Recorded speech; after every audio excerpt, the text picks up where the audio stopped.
சபரிமலை ஐயப்பனை பார்த்துட்டு ஐயப்பனுக்கு அபிஷேகம் பண்ண உடனே பல பேர் பண்ணுற பெரிய தப்பு என்னென்னா, சுவாமிக்கு இருமுடி நெய்யை செலுத்தியாச்சு, அபிஷேகம் பண்ணியாச்சுன்னு அங்கேயே விரதத்தை முடிச்சிடுறாங்க.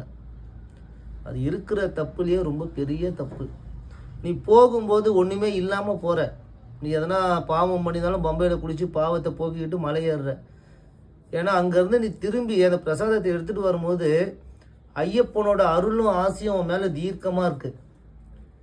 அந்த புண்ணிய கணக்கோட நேராக நீ எங்கே புறப்பட்டு சபரிமலைக்கு போனியோ அங்கேருந்து நேராக வந்துடும். வீட்டுக்கு போய்ட்டு ஒரு விளக்கை ஏற்றிட்டு மாலை போகிறதுக்கு முன்னாடி 2 நாள் விரதம் இருக்கணும்.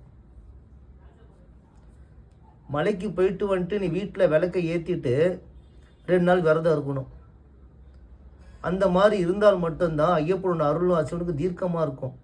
நீ அபிஷேகம் முடிச்சுட்டேன் எல்லாம் முடிஞ்சு போச்சுன்னு அங்கேயே விரதத்தை முடிச்சுன்னா அங்கேயே கதை முடிஞ்சு போச்சு.